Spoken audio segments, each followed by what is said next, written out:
Alô você, seja bem-vindo a mais um Momento Saúde e hoje o nosso assunto é homeopatia. Eu converso com o Dr. Demerval da Rocha, médico pediatra e homeopata.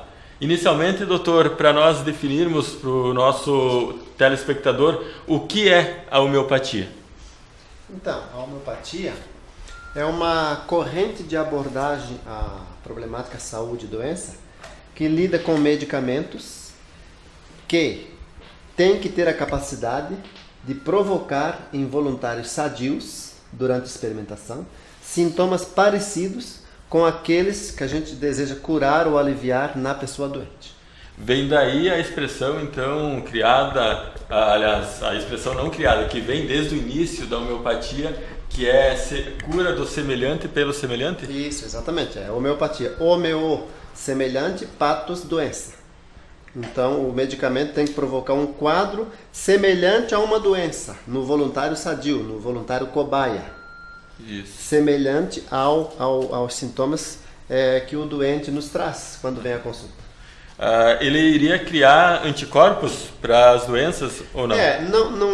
O modo como a homeopatia funciona não é bem assim, não é bem dentro desse paradigma que a gente está acostumado com a medicina oficial tradicional, né? Então, funciona por um mecanismo energético que ainda não é bem conhecido. A gente sabe que funciona, mas é uma grande polêmica isso no meio científico, inclusive com uma facção da área da ciência querendo desacreditar a homeopatia e tudo mais. É uma questão complexa. A gente sabe assim que o medicamento, ele promovendo sintomas no paciente, ele vai anular, por um mecanismo de comprimento de onda, de física quântica, ele vai anular aqueles sintomas que estão presentes no paciente doente. Tá? Eu posso dar um exemplo assim para a coisa ficar mais clara. A gente sabe que um dos principais remédios conhecidos para sarna, para escabiose, tá? Aquela doença que dá coceira, correto, é enxofre. Enxofre precipitado, manipulado em farmácia, não é medicamento homeopático, enxofre. Tá? Sim. Enxofre em creme. É um grande medicamento para curar sarna. É talvez o melhor. E se a gente pegar enxofre diluído, puro ou mesmo diluído, e esfregar levemente na pele de uma pessoa sadia, a pessoa vai desenvolver um eczema, uma lesão muitíssimo semelhante à sarna. Esse é um exemplo claro. Mas existem vários outros. Sim. Um outro que as pessoas conhecem bem, o tal do transtorno de déficit de atenção com hiperatividade, o TDAH. Né? O medicamento hoje usado na alopatia, na medicina normal dos psiquiatras, para aliviar ou para melhorar esses pacientes, as crianças e adolescentes, é a Ritalina, que é uma anfetamina. Né? E a gente sabe que a anfetamina é um medicamento estimulante, é psicoestimulante. Como é que ela atua e melhora as crianças que já são hiperestimuladas, que são hiperexcitadas? É por esse princípio homeopático, de que aquilo que é capaz de provocar, também é capaz de curar. Pelo mesmo princípio da homeopatia. Exatamente. Já que o senhor comentou a questão da descrença, doutor, só para a gente esclarecer, a homeopatia não é nenhuma aventura, não é nada que o médico simplesmente optou pelo tratamento homeopático, ela é uma especialidade regulamentada, não tem nenhum problema com a homeopatia em termos legais. Não, regulamentada, reconhecida pelo Conselho Federal de Medicina desde 1980. Portanto, é uma especialidade que tem que ser respeitada como qualquer outra, né? Que pode e deve interagir com todas as outras especialidades, com todo o homeopata tem que interagir com toda a classe médica, pedir parecer de outros colegas, assim como outros colegas que têm um pouco de humildade, podem também encaminhar o seu paciente que está complicado, que não sai do chão, como se diz, para a ajuda de um médico homeopata.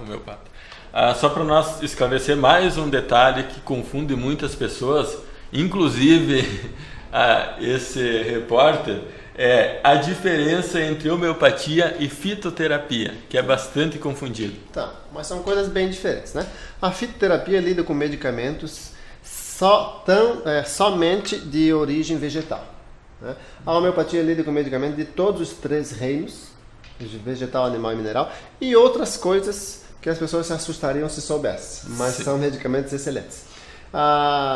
Quando se prescreve medicamento fitoterápico, prescreve-se baseado simplesmente na doença que a pessoa tem. Então, por exemplo, espinheira santa é um remédio que ajuda, é razoavelmente bom para aliviar gastrite e úlcera, né?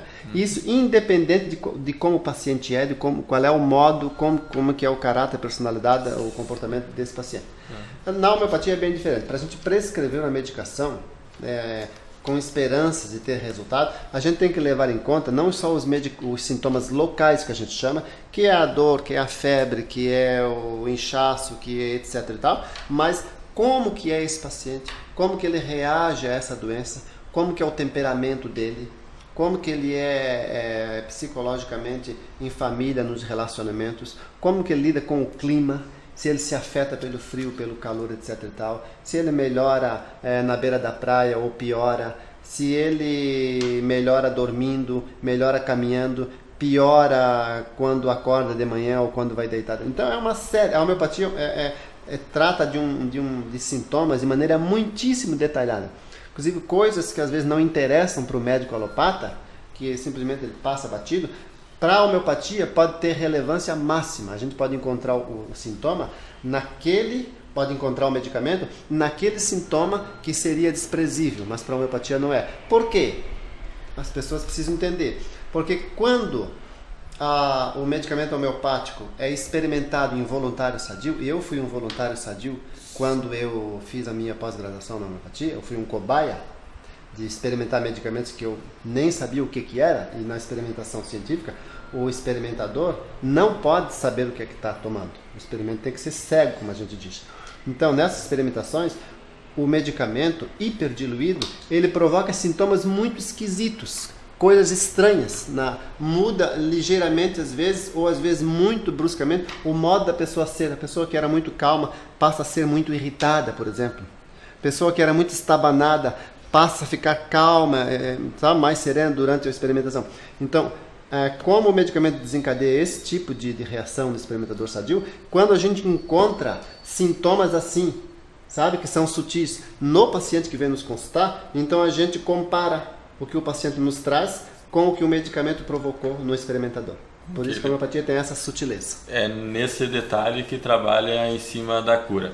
Ok, doutor, vamos para o intervalo comercial e na volta nós continuamos a nossa conversa com o Dr. Demerval sobre homeopatia.